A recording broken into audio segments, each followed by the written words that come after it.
Hello everyone, I hope you all are doing fine. Today we have with us Vishwajit and इन्होंने recently qualify किया है Maharashtra set. So let's know his preparation journey. देखते हैं आप इनसे क्या क्या सीख सकते हो. So let's welcome him. First of all, hi Vishwajit, how are you? हाँ, I am good ma'am. Okay, great. तो पहले तो आप मुझे बताइए कि क्या आपको याद है क्या स्कोर था आपके महाराष्ट्र सेट एग्जाम का? जी मैम, 156 था। हम्म. अ, पार्ट ए में 58 थे और पार्ट बी में मतलब पेपर 1 में 58 और जी. पेपर 2 में 98 थी। Okay, wonderful. तो पहले तो आप मुझे बताओ कि जब आपने रिजल्ट को देखा स्क्रीन पे तो क्या रिएक्शन था आपका? एक्सपेक्ट कर रहे थे मैम या फिर सरप्राइज था? जी.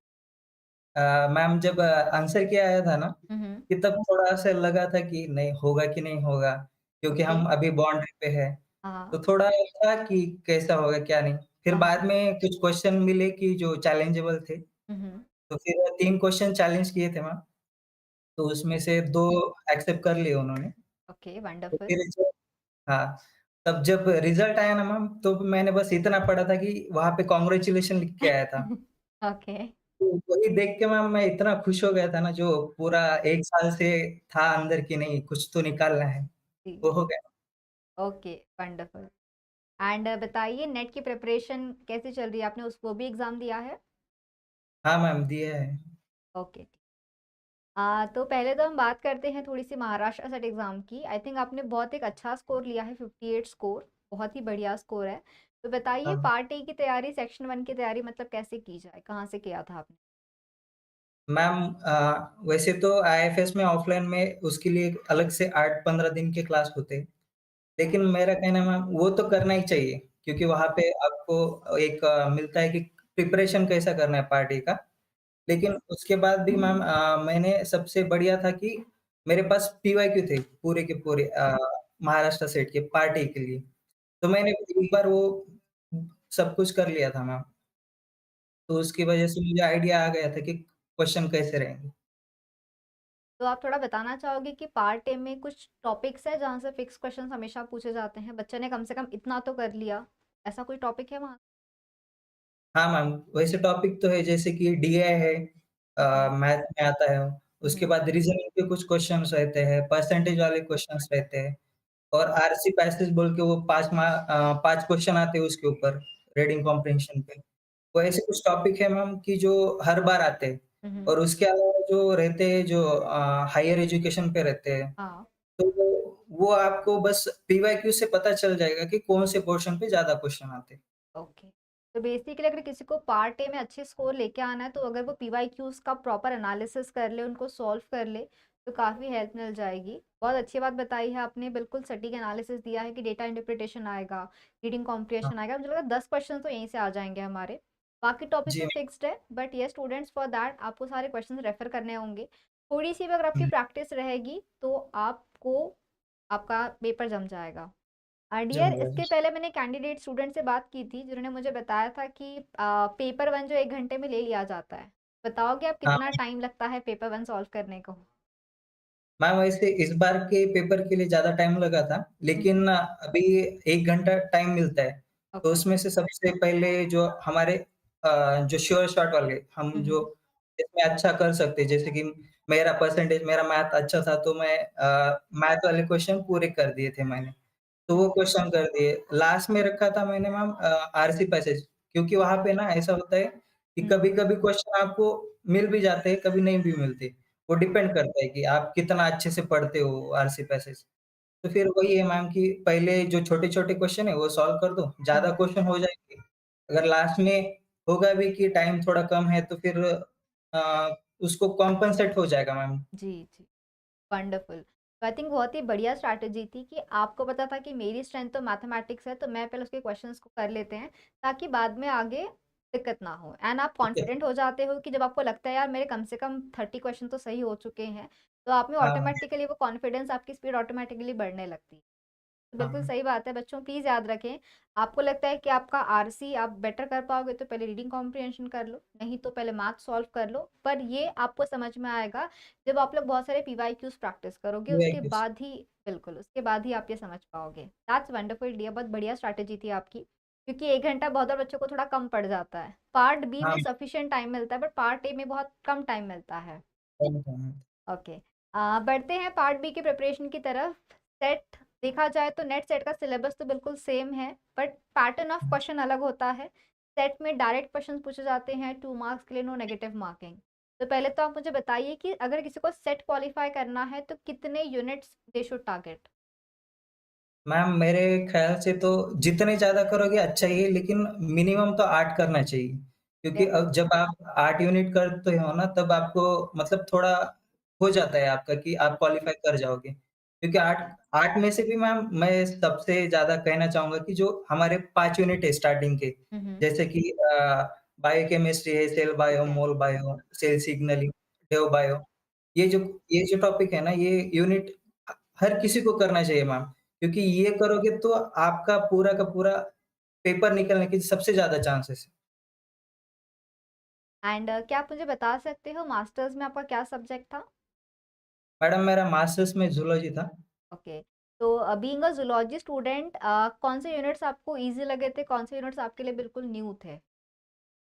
मैम वैसे तो सिलेबस थोड़ा रहता है एमएससी के लिए, हाँ, हाँ। लेकिन उतना एक्सपोज़र नहीं मिलता है जितना हम यहाँ पे पढ़ते हैं। तो ओके। हर हर चीज़ नई लगती है मैम। तो ठीक है। था कि एनिमल फिजियो थोड़ा ईज़ी था, हाँ, हाँ। मुझे लगता था ईज़ी। और ऊपर से ज़ूलॉजी था तो इम्यूनोलॉजी का पार्ट भी थोड़ा बहुत ईज़ी जाता था। लेकिन वो रहता है different, person to person vary कर सकता है मैम। ओके। एंड कौन से यूनिट्स थे जो आपको लगते थे यार डिफ़िकल्ट है, टफ है, ऐसा कोई टॉपिक था? मैम डिफ़िकल्ट तो नहीं कहूँगा, लेकिन जैसे कि डाइवर्सिटी है जो हुँ। मन नहीं करता है कि पढ़ना चाहिए इसको। तो ऐसे ठीक कुछ है। टॉपिक थे मैम, और लास्ट में मेथड्स का पार्ट रहता है जो थोड़ा लगता है कि थोड़ा हार्ड है। तो अगर कोई यूनिट किसी को डिफ़िकल्ट लग रहा है स्टूडेंट को, तो क्या सजेस्ट करोगे कि इसको थोड़ा प्रिपेयर कर ले या उसको लीव कर सकते हैं, उस पे ज़्यादा मेहनत किया जाए या बाकियों को पे मेहनत किया जाए, उसको ड्रॉप कर दिया जाए? What would you suggest and what you did? Ma'am मैं सच कहूँ तो मैंने 13 यूनिट किए थे, सीएसआईआर के लिए भी और अपने सेट के लिए भी। हुँ, हुँ। तो मेरा ये था कि डाइवर्सिटी भी जितना है, उसमें से एनिमल का पोर्शन कर दिया था मैंने। और बाकी का जो नहीं आता था, जैसे कि प्लांट का थोड़ा था, वास्ट था, और ऊपर से थोड़ी चीज़ें दिमाग के ऊपर से भी जाती थी, जैसे कि ज़ूलॉजी था मेरा, तो मैंने वो छोड़ दिया था। तो सब कुछ नहीं छोड़ना है, बस थोड़ा पोर्शन तो आपको करना ही पड़ेगा हर किसी यूनिट में से। तो बढ़िया स्ट्रैटेजी थी कि आपका था कि आपको अगर ज़ूलॉजी एनिमल्स आते हैं तो डाइवर्सिटी में से कम थोड़ा पोर्शन कर लो। कंप्लीट हाँ, स्किप नहीं किया था आपने, आपने हर जगह नहीं, से चीज़ें कवर की। बढ़िया। And being a life science और बीइंग अ बायोलॉजी स्टूडेंट हमारे लिए थोड़ा-सा मैथमेटिक्स डिफ़िकल्ट होता है। तो कुछ यूनिट्स में न्यूमेरिकल्स भी पूछे जाते हैं। तो बताइए how to tackle the numericals? आपने क्या किया था? किस यूनिट में कैसे न्यूमेरिकल्स आपने देखे हैं? मैम मेरा तो ऐसा था कि जहाँ पे न्यूमेरिकल दिख जाए मैं वहाँ पे खुश हो जाता था। अरे! क्योंकि मुझे ओके। मुझे अच्छा लगता था, क्योंकि वो सॉल्व करने में एक अलग मज़ा आता था मेरे लिए। और तो जैसे हाँ। कि बायोकेमिस्ट्री है, जब केसी सर का क्लास चलता था, हुँ, तब हुँ। भी सर क्वेश्चन पूछते थे ना, मेरा आंसर हमेशा रहता था कि नहीं, इसको तो करना ही है। चाहे वो बायोकेमिस्ट्री हो या मैथ हो। मैथ से जी। ज़्यादा भागने से कुछ नहीं होगा मैम, मैथ थोड़ा तो करना ही पड़ेगा। और मुझे लगता है मैथ्स में कैसे कि आपको डायरेक्ट आपको आंसर मिल जाता है एग्जैक्टली, तो आप जी कॉन्फिडेंट मैम। रहते हो कि हमने सही सॉल्व किया है। एक हाँ बार जी का मैम। थियरी में शायद हो सकता है कि कोई वर्ड नया लगे, कभी सेंटेंस समझने में टाइम लग जाए, बट मैथ्स में है कि गिवन आपके पास कुछ है, फॉर्मूला यूज करो एंड सॉल्व कर।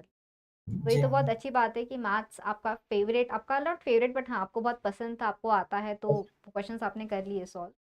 एंड बताइए during the preparation journey as we all say कि सिलेबस काफ़ी वास्ट है और बहुत सारी चीज़ हमको याद रखनी है, तो कैसे आप रिवीजन करते थे कि आपने 13 यूनिट्स पूरे याद रख पाए हो? कैसे पढ़ाई करनी चाहिए? मैम जब क्लासेस चलती थी ना कि हुँ। ऑफलाइन में सुबह 8 बजे से 2 बजे तक क्लास चलता था। ठीक है। उस टाइम पे ज़्यादा टाइम नहीं मिलता था, हुँ। तब जो टॉपिक अभी चल रहे उसको ही थोड़ा रिवाइज़ कर लिया। उसके बाद जो पिछला वाला कोई टॉपिक है जो हो गया हमारा, तो उसको थोड़ा-थोड़ा करके रिवाइज़ करना था। तो मेरा ऐसा था कि मैम मैं सुबह जल्दी उठता था, मेरा ऐसा था कि मैं 6 बजे उठ जाऊँगा, साढ़े 6-7 बजे तक हो जाएगा। तो 7 से साढ़े 7 तक मैं 2-3 लेक्चर का तो मैं रिवाइज़ कर देता था। उसके बाद जब जब क्लास होता था 2 बजे, तो 2 बजे के बाद खाना खाने के बाद 4 बजे से बैठता था मैम, हुँ, तो रात के 9 बजे तक 8-9 बजे तक बैठता था मैं। तो जी। रिवाइज़ करता था हुँ, हुँ। और उसके बाद जब क्लास खत्म हुई ना, तब ऐसा था मैम कि अ, जो लाइब्रेरी फैसिलिटी मिलते हैं आईएफएस में ऑफलाइन में, तो सुबह 7-8 बजे आ गए, रात को 7 बजे तक बैठ गए। बस इतना इतना ही था कि जितने ज़्यादा टाइम रिवीज़न कर पाऊँगा उतना सही है मेरे लिए। वंडरफुल। तो आई थिंक आपने बहुत मेहनत की है, ये मुझे आपकी बातों से समझ में आ रहा है कि आपका एक शेड्यूल था, सुबह जल्दी उठना है, रिविज़न करना है, क्लास जाना है, फिर रिवाइज़ करना है, रात तक बैठना है। तो बहुत कड़ी मेहनत की है, उसका रिज़ल्ट आपको मिला भी है एंड आई एम विशिंग कि बहुत जल्दी सीएसआर का रिज़ल्ट आएगा, तब वो भी आप बिल्कुल एक्सेल कर लोगे। जी अ, मैम, बिल्कुल। आपने इतना किया, आपने इतनी पढ़ाई की है, कभी ऐसा कोई फेज़ था आपकी लाइफ में जब आपको लगा यार बहुत लाइक बहुत पढ़ाई करनी है, कभी-कभी हमारी लाइफ में थोड़ा-सा लो फ़ील करने लगते हैं। तो आपके साथ कभी ऐसा हुआ है जर्नी प्रिपरेशन की जर्नी में?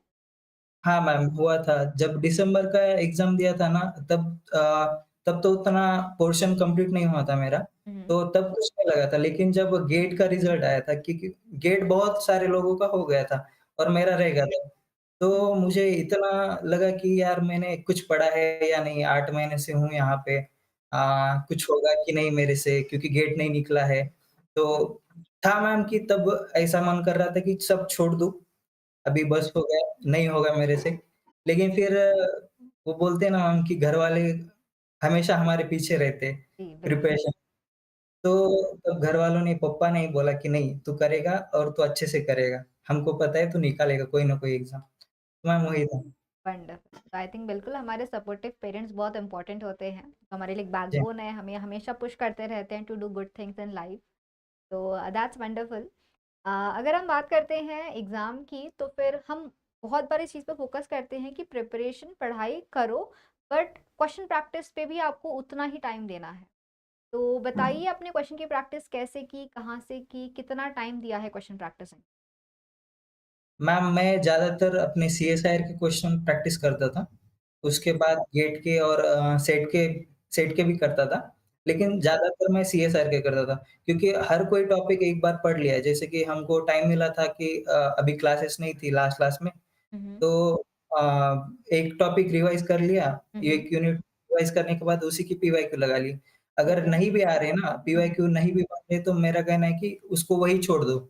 जब ओके। आप सेकंड टाइम रिवीजन करोगे ना, वो पीवाईक्यू अच्छे से आपको याद रहेगा कि मेरे से नहीं बना था। हुँ, ये हुँ। टॉपिक मुझे नहीं आया था तब, तो हुँ। आपको वो फिर बाद में बन जाएगा मैम, मेरा ऐसा था।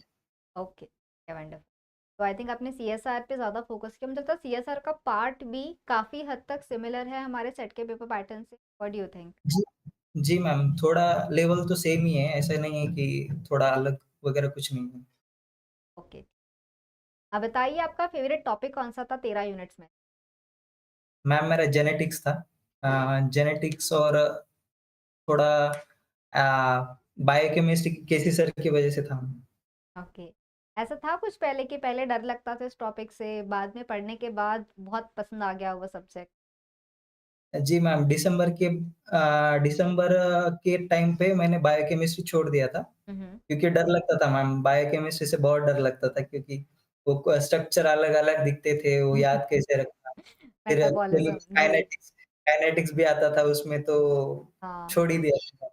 लेकिन जब फिर सर आए तो फिर अच्छे से किया तो फिर हो गया मैम।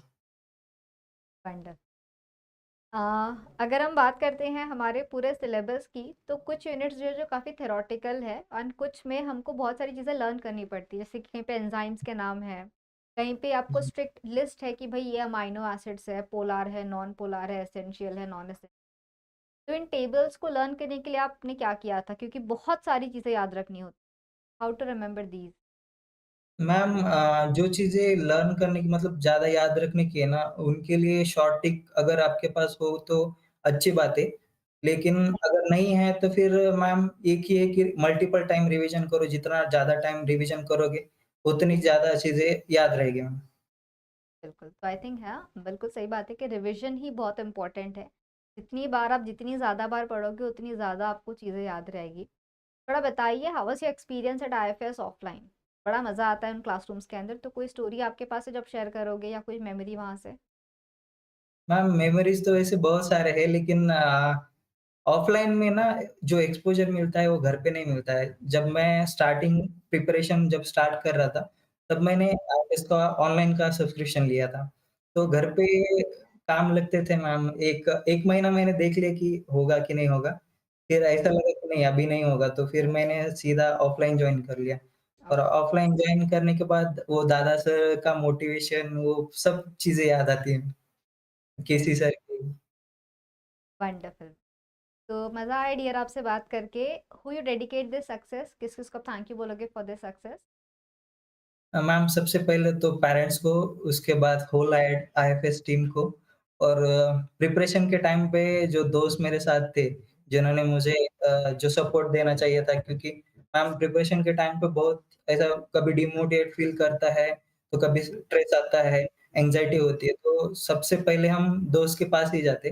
तो मैम दोस्त को भी डेडिकेट करना चाहूँगा। बिल्कुल, तो आई थिंक एक अच्छा फ्रेंड सर्कल होना बिल्कुल बहुत इम्पोर्टेंट है। कुछ फ्रेंड्स हैं बिल्कुल। जो डिस्ट्रैक्ट कर सकते हैं, बट अगर आपका फ्रेंड सर्कल बहुत अच्छा है, तो आपकी प्रिपरेशन बहुत अच्छा होता है। बिल्कुल जी सही। मैम। तो thank you so much dear. कोई मैसेज आप देना चाहोगे जो भी एस्पिरेंट्स प्रिपरेशन अभी स्टार्ट कर रहे हैं, उनको आप क्या बोलना चाहोगे कि क्या करना है, क्या नहीं करना है? मैम जो एमएससी में है उनको तो पहले कहूँगा कि कॉलेज लाइफ एन्जॉय करो। ये तो बाद में आपको करना ही है। लेकिन अगर प्रिपरेशन करना ही चाहते हो तो जो भी टाइम आपको मिलता है उसमें से 2-3 घंटे जो भी है रोज़ के दे देना। फिर आपको बाद में जाके ईज़ी जाएगा। तो ओके। जैसे मैं सेट का भी पार्ट ए मैंने पहले एमएससी में थोड़ा बहुत प्रिपेयर कर लिया था, तो मुझे ईज़ी गया था। तो वो टाइम थोड़ा मिल जाता है मैम आपको। अगर एमएससी के बाद आप कर रहे हो तो मेरा कहना इतना ही है कि रिज़ल्ट नहीं आएगा, लेकिन जब भी आएगा ना तो आपको वो हिट कर जाएगा। बस हार नहीं माननी है, गिव अप नहीं करना है। स्टूडेंट्स बिल्कुल have this never give up attitude. पढ़ाई करते रहें कंसिस्टेंटली, आप अपना बेस्ट देते रहो, हार्ड वर्क करते रहो, you will get this. Thank you so much Vishwajeet for joining. मज़ा आया आपसे बात करके। आई थिंक हमारे बच्चे बहुत ज़्यादा सीखे हैं, बहुत ज़्यादा इंस्पायर हुए हैं कैसे पढ़ना है, क्या करना है। And we really wish you all the very best from the entire team of IFS. Thank you ma'am. And to all the aspirants out there, have that consistency, never give up, पढ़ाई करते रहो, prepare करते रहो। If need anything, put it in the comment box. Have a great day and a very happy learning.